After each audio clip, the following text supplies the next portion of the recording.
how do you decide this is a good enough score? How did you decide that, okay, this is a good enough score and now let me go through it? Because there is a lot of chat around the GMAT on all the boards and, chat boards and, in the application multiple forums. Multiple analysis being done. And it gives everyone a lot of pause for thought, nightmare. But beyond the GMAT, there is a lot of work to be done in the rest of the application. So how should someone decide this is the GMAT that is good enough for them to keep going forward? Otherwise, a lot of people take multiple attempts to reach maybe an elusive number. So how did you take that decision? Yes. For me, again, as I mentioned, it was a difficult path, the entire GMAT, because I had a minimum score in mind. And that minimum score was 730. That if I get less than 730, I would never be confident with my application ever. For me, because I am a general engineering male candidate from India, and tons of people from my profile do apply. So I think having a minimum GMAT score with respect to your target schools, and this minimum should not be an ambitious one, is what I would say. It should be a realistic one, that the average score of all the schools range from 720 to 730. So I thought I should just be slightly better than the average. And some schools have more than 730 GSB and I think HBS in some cases, I think. So and that changes every year.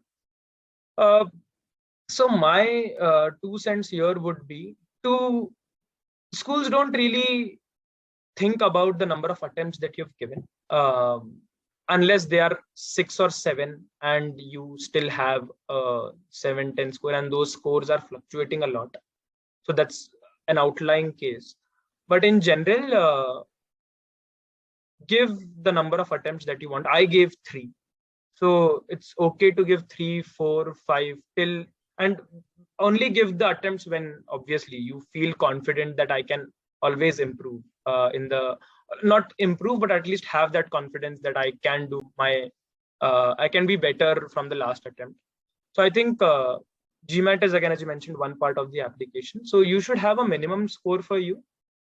And if you feel saturated, then so after the 3rd attempt, I felt saturated. I gave that in March, and then I texted you that now I am saturated with my GMAT. I can't spend more of my mental bandwidth there. Otherwise, I will lose the part of my mental bandwidth that I've saved for application. So give till you are saturated, and whatever the best score you have, look at the average schools and plus minus 10, 20 of the window. Always speak to your consultant or your friends that I have a stellar profile behind this mediocre GMAT score. Should I still go ahead and do it? And if everyone is negative and you still want to go for it, just go for it. I think, which I did for HBS, frankly. I always had this thought in my mind.